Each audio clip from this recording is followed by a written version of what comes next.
Rodrigo Cortez's case is alarming and should wake up institutions, government bodies, and individuals to what is happening at the highest levels of government and policy making. By simply standing up for truth and religious freedom as a congressman in Mexico, he has been censored, fined, required to give a daily apology, and assigned re-education courses. You may have thought that this was only a U.S. or a European problem, but because of the dissemination and doling out of policy from the United Nations, these problems are growing and increasing in countries that are that much more susceptible to the strong arm of an organization bent on centralizing a framework of social justice throughout the world. Be sure to watch the whole thing. We need to be aware of what is going on. Rodrigo is a friend and someone I really admire. Now, before we bring Rodrigo on, this episode is brought to you by Cardio Miracle. Cardio Miracle triggers the process in which your body creates nitric oxide. Nitric oxide is a common denominator in the fight against cardiovascular diseases, and it works. I have taken this every day for the last year or more. Go to cwicmedia.com, that's CWICmedia.com, scroll to the bottom, and you'll find out a little bit more as to why I take this supplement every day. Here we go. All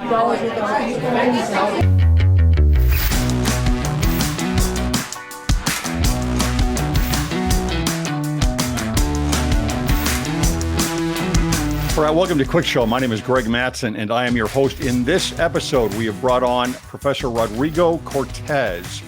Welcome to the show, Rodrigo. It's a pleasure to be with you. Rodrigo, you have got a fascinating case, a case of freedom of speech, a case of an agenda that seems to be unrolling like it is here in the U.S., down in Mexico, of an identitarian push toward let's call it a new liberation of sexuality that is coming all the way into the halls of Congress in Mexico. Can you tell us just a little bit, give us a rundown of what you're going through at this time and what has happened as a former member of Congress in Mexico? Yes. Well, let me start. I am president of the Frente Nacional por la Familia, National Front for the Family. So we defend and we promote life, family, and fundamental freedoms. So I was at the Congress when the exactly time when a transsexual legislator present initiative or a proposed law that would impose a blanket prohibition on Christian teachings about sexuality based in the Bible. They say that explicitly, and they label these teachings as hate speech. So in this proposal, they criminalize to preach. If you are a minister or you are a person of faith, no matter, if you preach that teachings from the Bible, you're going to be a criminal and it's going to cost you some penalties. So I was there, and this transsexual person dressed like a female pope or bishop in a very unrespectful way. So I took a stand for or in favor of fundamental freedoms because this proposal goes exactly against the Universal Declaration of Human Rights, goes exactly against the Pact of San Jose, and goes against the Mexican Constitution, because there is a fundamental freedom of religion, religious freedom. It was very evident. But because I took a stand in favor of this and against that initiative, I was charged and convicted as a violent offender for gender-based violence, including symbolic violence, psychological violence, sexual, political violence, when everybody knows that the self-evident truth is that a man can never be a woman. This is something that could shock everyone that knows that democracy implies the respect of freedom. In that intervention, I said literally, let us understand by transsexual legislator a man who self-ascribes as a woman. And then I describe the behavior of this transsexual parliamentarian group just days before this proposal of law was presented. And I denounce that public conduct. Let me give you some examples of what is this conduct. These transsexual legislators took by force of men, of course, took by force the presidency of the Congress in the middle of a session. Mm-hmm. This is outrageous because the physical force. Yes. The president of the Congress, the Mexican Congress, is a man who is an elder person, and he was taken off, and they took with violence the microphone, the bell, and the thing that you knock with wood in order to make some formal points, and they took the seat with violence. That is something amazing, because this is the reason they took by violence the presidency.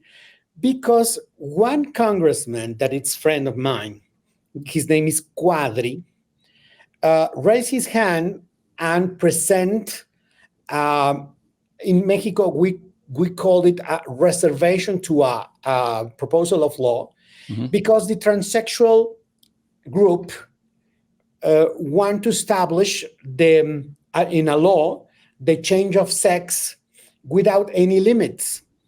And Cuadri said, hey, let's put it after you are 18 years old, not before. And that starts the rage of these people, and they took by violence the presidency. In other occasion, this same group get high with drugs in public, in front of the media, just before to enter the plenary session. And they say that this was to promote the legalization of all drugs. In other session, they share in social networks videos of themselves having sex with their clients, and they say that they share these videos because they want to promote the legalization of prostitution. And I could give you more examples, but it just seems to me, Rodrigo, that it's like turning the world upside down, right? It's like they want to take what is in place, which are orders that have been established through society to protect family and individuals, and pull those things down and replace them with these new rights, yes, that are a new type. I say it this way. It's like there's they want to pull down liberty and bring up liberation, right? And it's a liberation of sexuality. It's a liberation of natural law, and put these in place. And the problem is that people need to realize that this is happening everywhere. Even in Mexico, a lot of times in the United States, for example, we think this is a very U.S. American type of problem. We see it a lot in the UK, actually. We see it in Canada happening. There's the case of Jordan Peterson right now, where he's got to go through re-education camp, basically, which is something you have to do also. And it's the world is turning upside down. Exactly.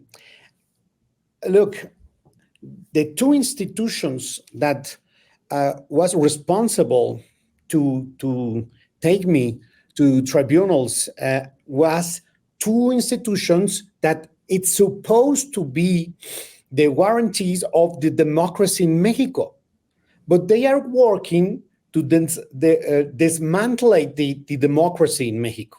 They're doing the opposite of what they are supposed to do. And now that you said the sentence, it is amazing, shocking, because in the sentence, in the name of non-discrimination, the sentence incurs indiscrimination. The sentencing, yes. Yes, and it is something, I don't know how to define it, but look, they said in that sentence that there was aggravating factors to make this a serious crime. And the aggravating factors is that Rodrigo Ivan, as I was 1, male, 2, white, 3, Christian, and 4, heterosexual. Wow. As if this were something intrinsically bad. It is shocking. It's a paradox because it is, according to that ruling, any man can self-define as a woman by the mere fact of expressing it. And others must be forced via coercion to refer to and to give in the prerogatives to that person according to their self-proclaimed desire. So you are making the desire as a new font of rights, the mere desire, and thereby exercise the rights considered by law for real women, for a man. Yeah, and the crazy thing on that is, Rodrigo, is that they're, first of all, the issue of, say, for example, race, right, or gender, which is, they're saying that immutable characteristics, which is really what you're trying to protect. People saying, hey, I'm born a man, I'm born a woman, I'm born black, I'm born white, I'm born Latino, whatever it is, that those should be protected, and you don't have any discrimination based on that. But they're trying to say now, no, your immutable characteristics are not protected, right? And our desire for what we want, what we say is socially constructed, is what we want to be protected. Again, flipping the script completely on how rights are created. And we are seeing this in several different places now, including in Mexico. And I want to say also, I mean, would you say that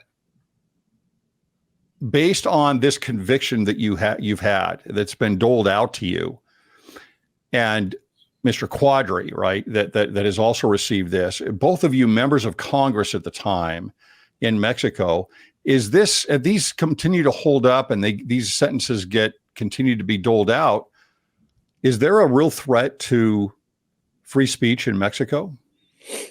It is very clear. Let me put another example. Just yesterday, the same tribunal make a sanction, another sentence to a real woman, a congresswoman, the congresswoman Tere Castel. But look how outrageous is this. Our movement, civic movement, make up a march with thousands of parents to the Congress. And we ask for a member of Congress to assume a proposal to ban the surgical mutilation, genital mutilation of children, because this madness goes in that way, evidently.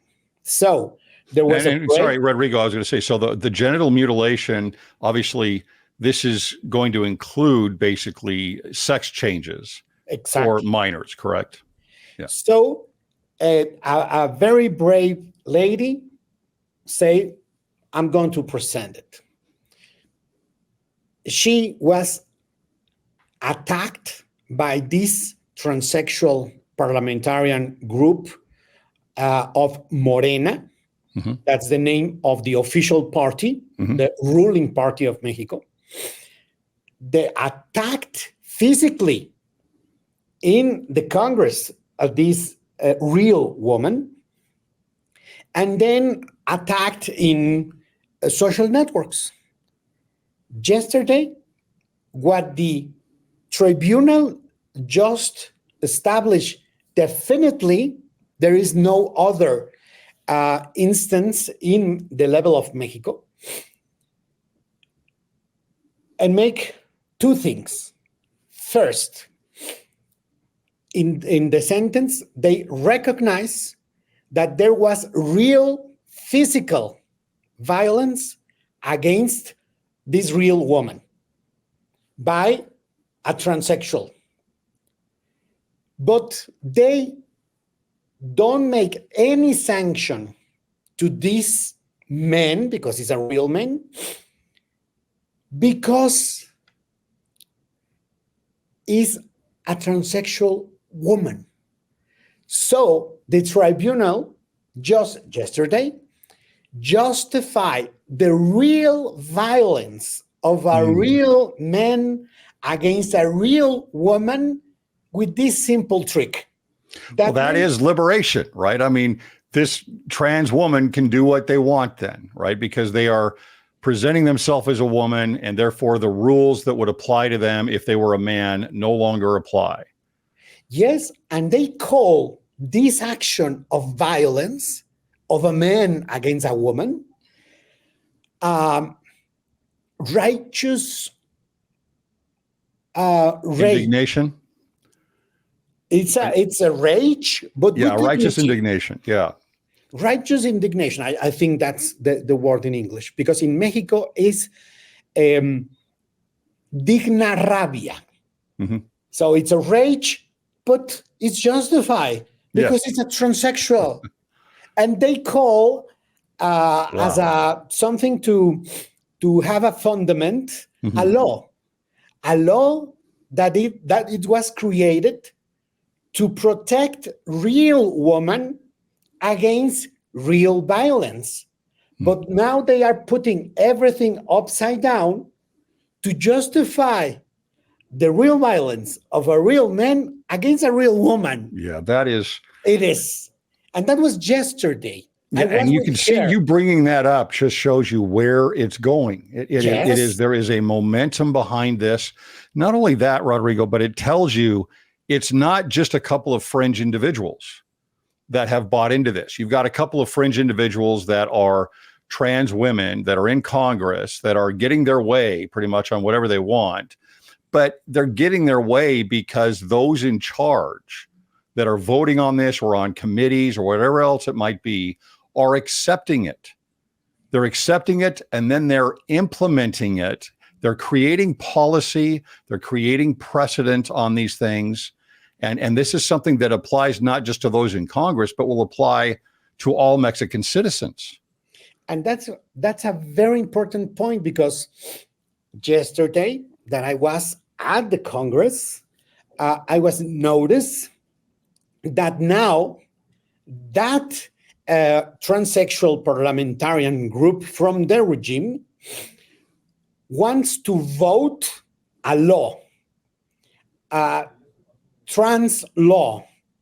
In this trans law, they want to change all the Mexicans' law, including the Constitution, to erase the word woman and replace it for persons who have children, persons who could feed a baby, persons who menstruate, because they say that it's discriminatory to say woman. And they want to introduce the word trans woman. So they want to vote these things in just 1 or 2 weeks from now. So just realize this Mexican court has created out of nothing a mandatory incriticability, because that is what it said in my sentence.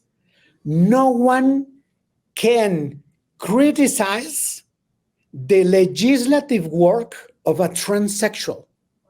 That is the sentence. So that cancels parliamentary debate, public debate, freedom of expression, religious freedom, and that dismantle democracy and impose a single ideological thought without any scientific or legal basis. And now that is what the tribunal make. But in 1 or 2 weeks, if they succeed, that I think we're going to make all our effort to that not happen. Yeah. But they want that now, this madness, this delusion becomes the constitution of all Mexicans, and all legislation in the whole Mexico for the 32 states.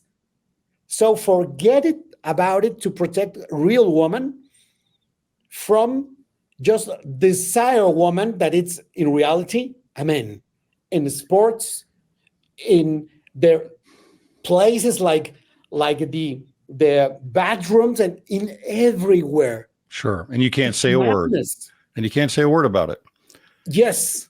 Yeah, that's interesting. And I try and explain this in the U.S., for example, and get a lot of pushback on this. But when you read the actual works, the books, the papers of the academics and those that push this kind of a thing, and by the way, it's not just transgenderism, right? It's those that focus on race and gender and a number of other things, right, that have pulled all these disciplines together into, I mean, we'll call it wokeness or critical social justice, whatever you want to call it.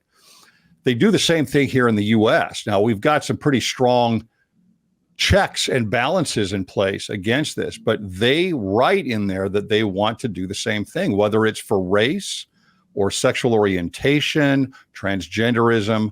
They want to change the U.S. Constitution so that it is not a universal document saying this is the law and it applies to everybody the same, right? That this is one of the ends that they're trying to get to, that they're moving toward. It looks like in Mexico also, is saying no, the laws apply differently to certain groups, and you can't take a law and say, well, it applies to everyone. And so this is a real push that's happening, I would say, internationally on these constitutions and laws. You see the same thing in the UK and Canada, as I mentioned previously. So, Rodrigo, where you were given your sentencing, right, was last August from this tribunal. And there's a number of things that they imposed. They imposed a fine. They directed you to publish the court ruling and an apology that's drafted by the court on Twitter and Facebook for 30 straight days, right? They also required that you take a course, right, a re-education camp on gender-based political violence. And then here's the doozy at the end here. They want you to register on a national registry of persons sanctioned in political matters against women. So this is insane to me. This is absolutely crazy that it has gotten to this point. It's tyrannic, absolutely tyrannic. In the sentence, the court said that Rodrigo Ivan, in first place, must deconstruct himself as a man. What? What's Incredible. this? Incredible. Second, they are trying, because I'm resisting, to take gender normalization programs.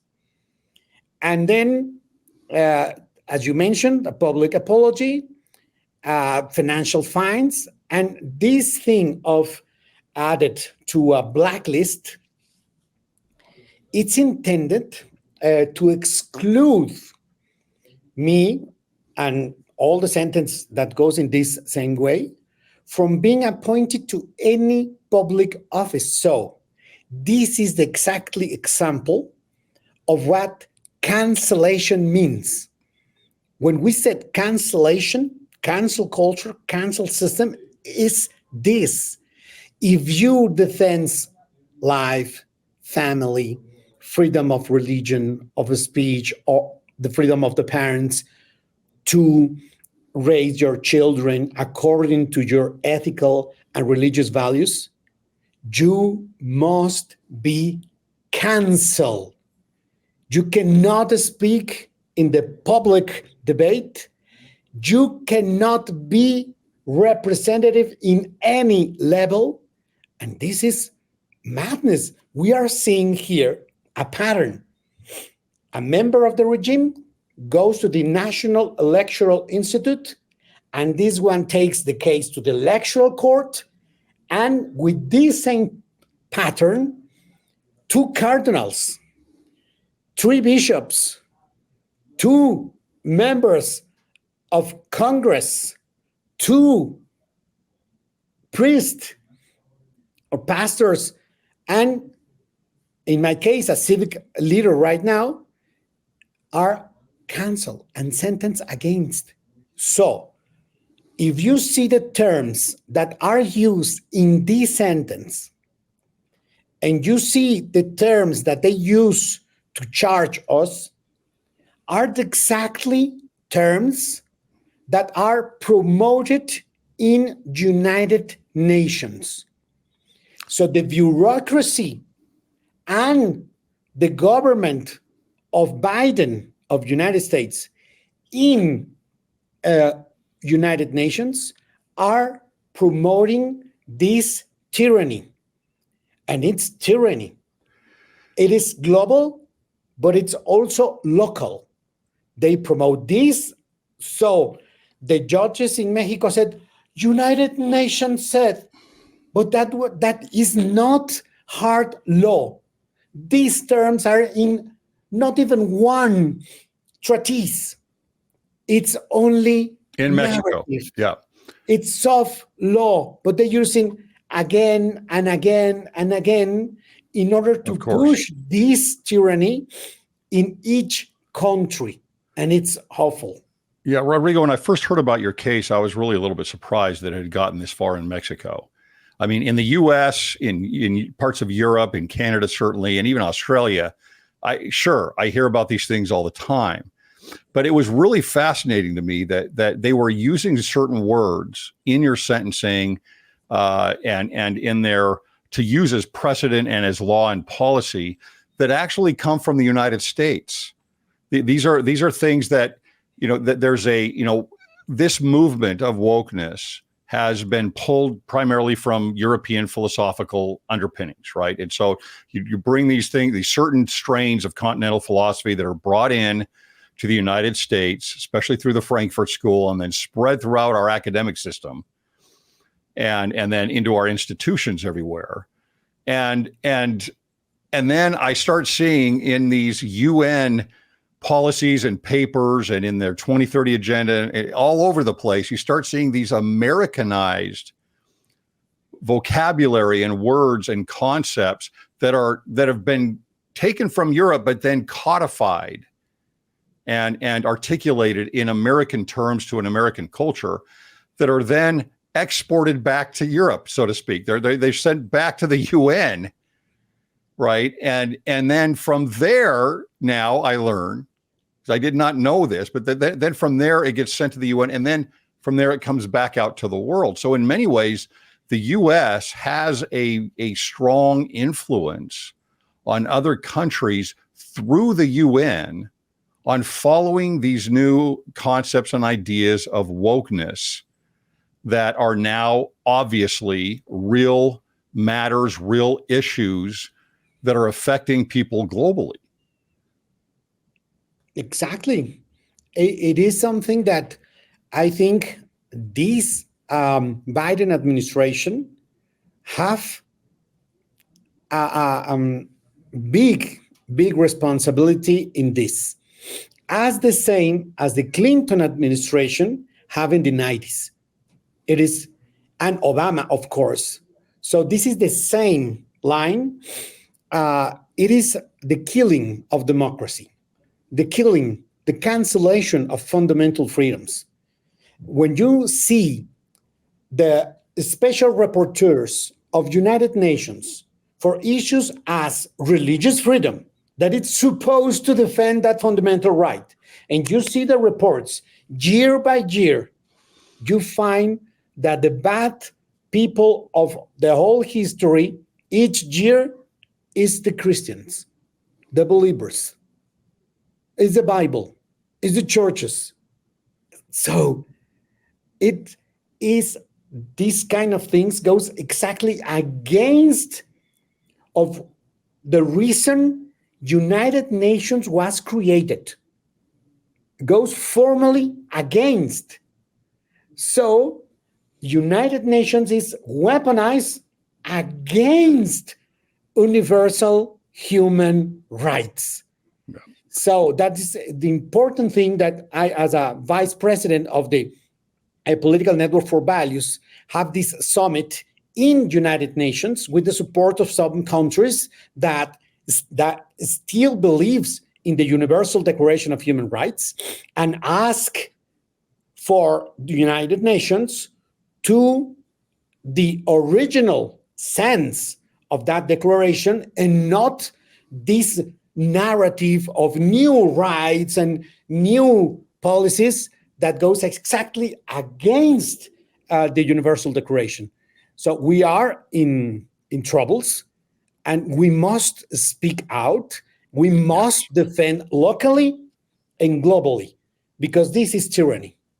Yeah. Now, this is another thing I just want to bring up real quickly, so that we can kind of get some clear thinking on these things. A lot of times, Rodrigo, someone will watch something like this and they'll say, well, why are you attacking those individuals that are transgender?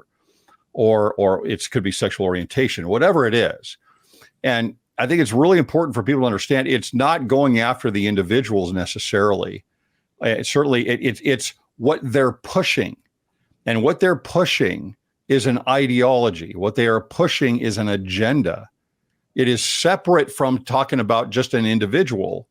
It is now, how are you getting others to forcibly follow what you want things to look like, right? And so I do a lot of podcasts on these types of things, and that always seems to come back. It's like, well, what do you care about this individual or that individual and how they live their life?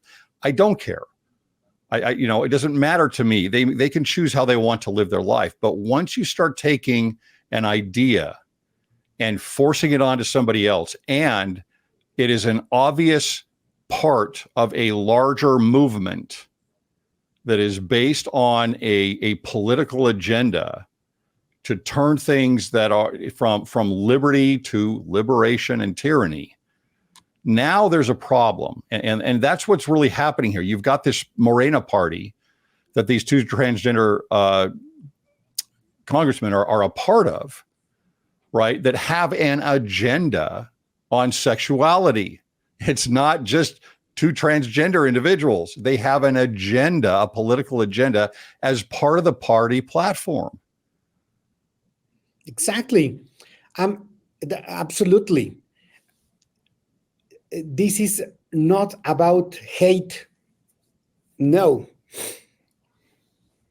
As a philosophical reflection on this, we know that truth is the adequation of mind to reality.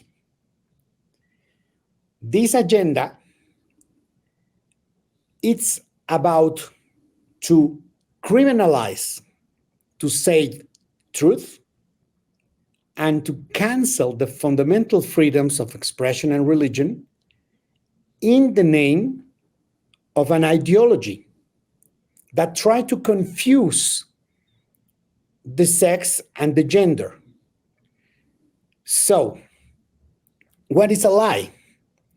A lie is to speak against that adequation of mind to reality, and even more, to create it as a crime.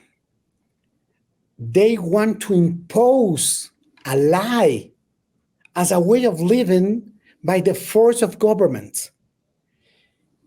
We must love everyone, but that love must be in truth. There is no real love without or against the truth. Absolutely. So we must try to live in truth, to live with love, and reject that sense of love is love as a way to do anything, even making harm to the children. Yes. And that's awful. Where we're at. Yes. And when I speak with some people that are of these collectives of LGBTs, and they are very sincere with me and say, these people, the activists, don't represent us. Exactly. I don't want even one child to be caught in their sexual reproductive organs, because that's so unfair. That makes a direct harm. When you have the majority of your age, okay, you could be free of express, to say, but to think that there is a sexual consent in children, that's a lie. Yeah. That's unjust. That's harmed people in the most vulnerable phase of their lives. So we must stand up. Rodrigo, where do things stand right now with you in terms of the sentencing, the conviction? You're working with the ADF and trying to get some things done there. Where do things stand, and what are you hoping to accomplish from here? As you said, Alliance Defending Freedom took my case, and I am client to ADF, and they just present some days ago my case before the Inter-American Human Rights System in order to demand Mexican state. We are going to work in order to present this well and to speak what is the situation, because others goes also in this same line, and a government must not punish and cancel a citizen that want to oppose to a proposal of bill. That is insane. And this is the next step. The international human rights system in OEA's context. And we hope that different sentence could be given from that. Well, Rodrigo, I really appreciate you coming on the show. It's good to see you again, my friend. And we're going to follow this very closely to see where it goes, because this applies, something in Mexico is going to apply very closely to what is going on in the U.S. as the UN becomes more and more a centralized station for dispensing and doling out policy to nations all around the world. All around. Yes, exactly. We must be aware to have conscience, raise conscience in this, and put us in action to rise of our voice. Yeah. Thanks, Rodrigo. Really appreciate it. Thanks, speaking.